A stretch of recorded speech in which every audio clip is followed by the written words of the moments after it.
आम आदमी कहकर सत्ता हासिल करने वाला आज देश का सबसे बड़ा वीआईपी बन चुका है।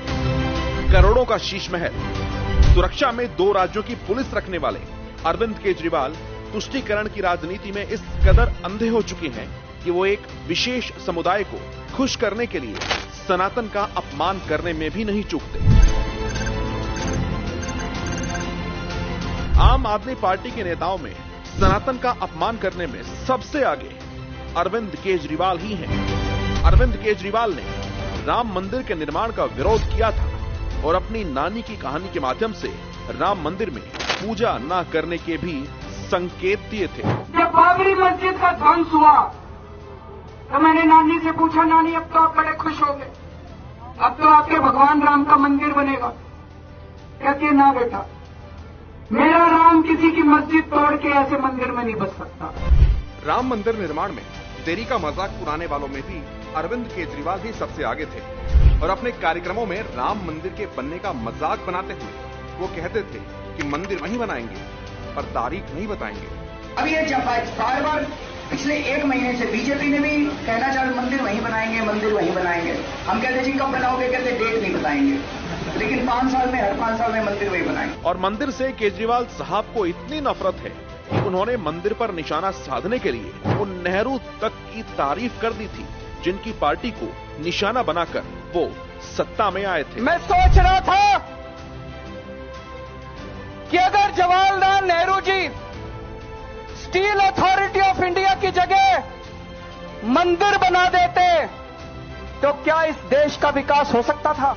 एक विशेष समुदाय को खुश करने के लिए केजरीवाल ने 2013 में हिंदू संगठनों को आतंकवाद से जोड़कर बदनाम करने की भी कोशिश की थी। कई सारे ब्लास्ट्स में हिंदू संगठनों का हाथ था और दूसरा अब जो हिंदू संगठनों का इसमें हाथ निकल के आया, तो अब कम से कम, जैसे कल पूरा दिन जब मैं टीवी देख रहा था तो अब ये एक स्टैंड लेने लगे हैं। अरविंद केजरीवाल की राह पर चलते हुए ही आम आदमी पार्टी के नेता और पूर्व मंत्री राजेंद्र पाल गौतम ने श्री रामचरितमानस पर विवादित बयान देते हुए श्री रामचरितमानस के बहिष्कार करने की मांग की थी। इससे पहले भी राजेंद्र पाल गौतम हिंदू देवी देवताओं का अपमान कर चुके हैं। आम आदमी पार्टी की सरकार के तुष्टीकरण का सबसे बड़ा उदाहरण ये है कि केजरीवाल साहब एक धर्म विशेष के लोगों को सभी के टैक्स के पैसे से सैलरी देते हैं जिनका काम सिर्फ अपने धर्म की शिक्षा देना है या अपने धार्मिक स्थलों का रखरखाव करना है।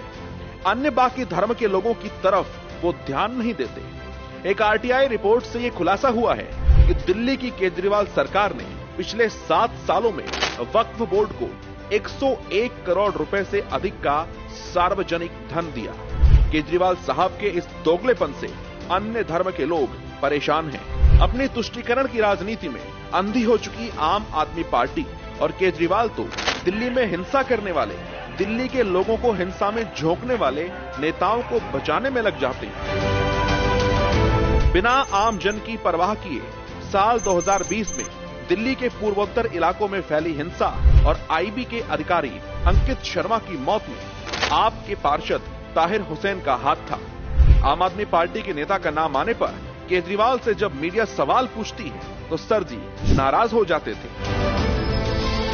इतना ही नहीं, आम आदमी पार्टी के विधायक अमानतुल्लाह खान, जिसने दक्षिणी दिल्ली में बुलडोजर कार्रवाई का हिंसक विरोध करते हुए इलाके में दंगा फसाद और पथराव कराया था, उसके समर्थन में केजरीवाल ने पूरी आम आदमी पार्टी को लगा दिया था। और ये वही अमानतुल्लाह खान है जिसने आईएसआईएस के आतंकी को बेकसूर बताकर रिहा करने की मांग की थी। ये वही अमानतुल्लाह खान है जिसने यति नरसिंहानंद सरस्वती की गर्दन और जुबान काटने की बात भी कही थी। आपके नेता के इस बयान पर केजरीवाल की चुप्पी ये बताती है कि भारत में शरिया कानून की चाह रखने वाले नेताओं का समर्थन करने वाले केजरीवाल भी भारत में शरिया कानून ही चाहते हैं। ये तो तय है कि अपने अपराधी नेताओं को बचाने में रात दिन एक करने वाले केजरीवाल साहब के हाथ में अगर दिल्ली की पूरी कमान होती तो केजरीवाल साहब इन गुंडों को मसीहा बना देते। और ये वही आम आदमी पार्टी है जिसने शाहीन बाग में प्रदर्शन करने वाले लोगों को उकसाकर धरने को बनाए रखने में मदद की। क्या सत्ता की खातिर केजरीवाल साहब अवैध प्रवासियों से भारत को भर देना चाहते हैं और भारतीयों के हक मारकर अवैध तरीके से भारत में रह रहे लोगों को देना चाहते हैं। अब तो केजरीवाल साहब अपने जैसे टुकड़े टुकड़े गैंग के साथ मिलकर घमंडिया गठबंधन बना चुके हैं और सपना देख रहे हैं देश की सत्ता में आने का। दिल्ली के मालिक हम हैं, दिल्ली के मालिक ये लोग नहीं है। लेकिन ये सपना पूरा नहीं होगा, क्योंकि जनता उन्हें देश की कमान नहीं सौंपेगी। जनता जानती है कि जो दिल्ली को हिंसा की आग में झोंकने वालों का समर्थन करता हो, जो अवैध प्रवासियों को बढ़ावा देता हो, जो एक धर्म के लोगों को खुश करने के लिए दूसरे धर्मों का अपमान करता हो, वो देश को एक साथ लेकर नहीं चल सकता। वो सिर्फ देश को तोड़ने का ही काम करेगा।